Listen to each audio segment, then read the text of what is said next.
Bom dia. Nós vamos, dentro da disciplina CIC4, né, ainda dentro da discussão do caso guia número 1, discutir alguns aspectos relacionados à importância do diabetes tipo 2 e a relação com a obesidade. Nós mostramos lá na primeira aula que demos sobre o caso guia número 1, que alguns trabalhos mostraram que quando a gente faz intervenção em relação à dieta saudável, à perda de peso, ao exercício, e os indivíduos obesos perdem peso, isso diminui a chance deles evoluírem com o aparecimento do diabetes tipo 2. Lembram-se da aula. Nós vamos hoje falar um pouquinho sobre como que um paciente obeso, né, ele pode desenvolver o que a gente chama de resistência insulínica e essa resistência insulínica levar ao aparecimento do diabetes tipo 2. Nós temos aqui uma lista de uma série de complicações relacionadas à obesidade, né? E dentre as complicações metabólicas, vocês observem que a primeira, logo que aparece, é o diabetes mellitus tipo 2.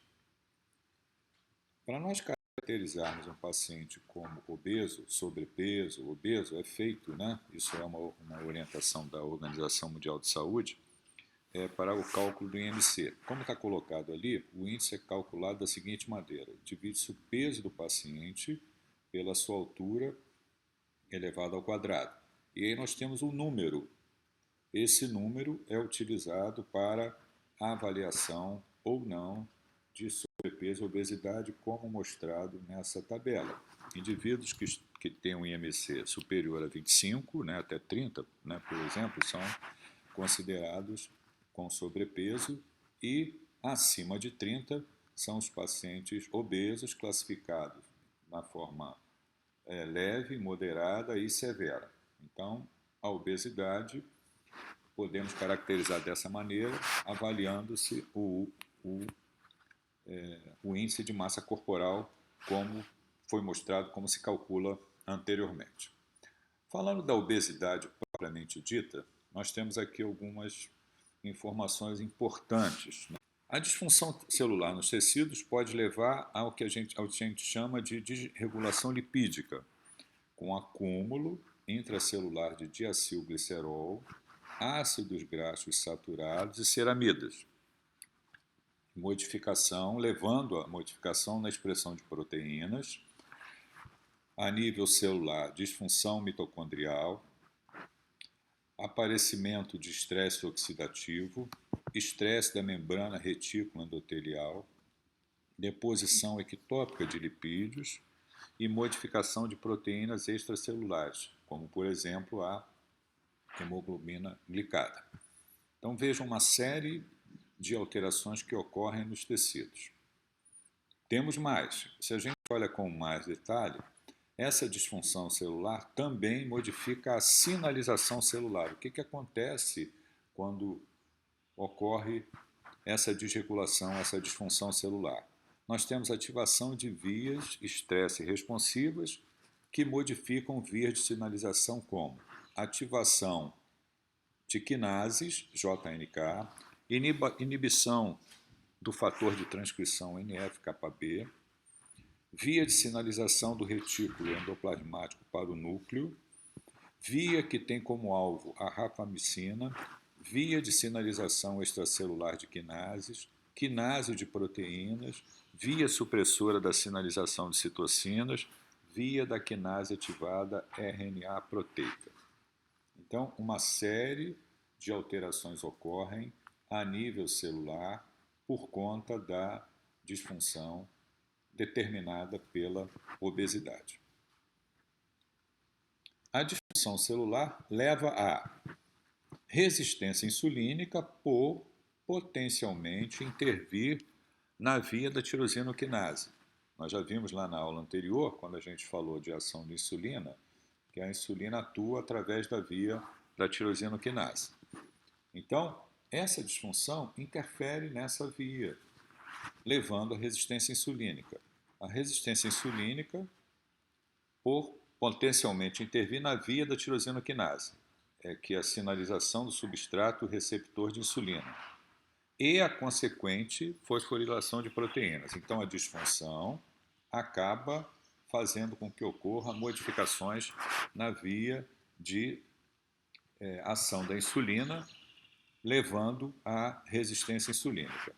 A disfunção celular nos tecidos também leva à desregulação de adipócitos, modificando a ação de uma proteína que é sintetizada, que chama-se adiponectina.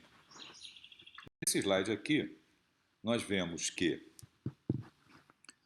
a ação de ácidos graxos saturados, a ação da hiperlipemia, a ação da própria hiperglicemia, que já ocorreu ou que está ocorrendo por conta da resistência insulínica, faz com que ocorra disfunção mitocondrial, estresse oxidativo, alteração na membrana retícula endotelial, modificando vias de sinalização e interferindo na via de sinalização da insulina, como já mostramos anteriormente, ou já falamos anteriormente, a via do tirosinoquinase. Então, modifica, atenua a ação da insulina, fazendo com que ocorra a resistência insulínica. Nós temos aqui a descrição, então, do que é a resistência insulínica. Ela pode ser definida como uma resposta à glicose subnormal a uma ação endógena ou exógena da insulina. E ela mais comumente ocorre em associação com obesidade, mas tem outras causas. Então, o que nos interessa mais, e que nós estamos falando, é a relação com a obesidade. A resistência insulínica, né, nós podemos caracterizar aqui nesses dois slides. Nós temos aqui uma curva de glicemia normal, que é o controle, e nós temos uma curva maior dos valores da glicemia.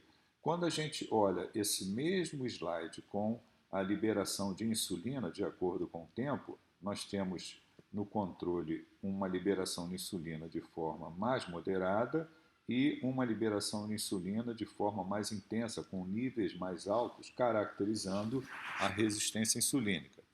Então, eu tenho uma liberação maior de insulina pelo pâncreas, num primeiro momento, e nós temos também uma dificuldade na ação da insulina lá através da interferência nos receptores da insulina. A relação entre obesidade, resistência insulínica e diabetes mellitus tipo 2. Né? Nós temos aqui, como consequência da resistência insulínica, a maioria dos casos de diabetes tipo 2. Quando nós temos o diabetes tipo 2, nós temos então relacionado à resistência insulínica e num primeiro momento, o que o pâncreas faz? Ele aumenta a produção de insulina para se contrapor a essa resistência insulínica. Só que mais adiante não vai mais conseguir produzir quantidades maiores de insulina. Então nós temos ali o comprometimento ao longo do tempo da função pancreática e a resistência insulínica presente. Nós vamos ter então, consequências relacionadas a isso que estão ligadas à história natural do diabetes tipo 2. Nós temos ali a resistência insulínica, a hiperinsulinemia, caracterizando uma fase que já foi mostrado para vocês anteriormente, de um teste de tolerância à glicose anormal. Na medida que o tempo caminha, nós vamos ter o aparecimento do diabetes. Vejam lá como causa a obesidade colocada.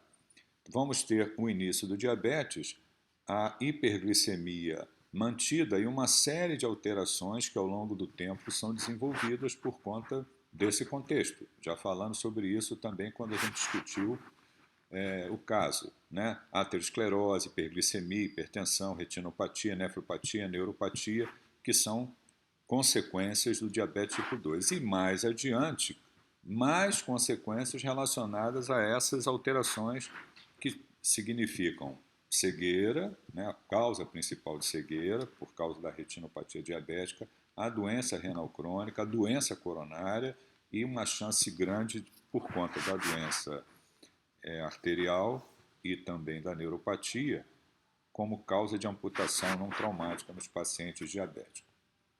Então, existe a relação entre obesidade, resistência insulínica, aparecimento do diabetes tipo 2 e todas as consequências relacionadas ao diabetes tipo 2. Por isso que nós tentamos mostrar nessa aula. Aqui tem um artigo para vocês, caso queiram complementar as informações que foram colocadas anteriormente.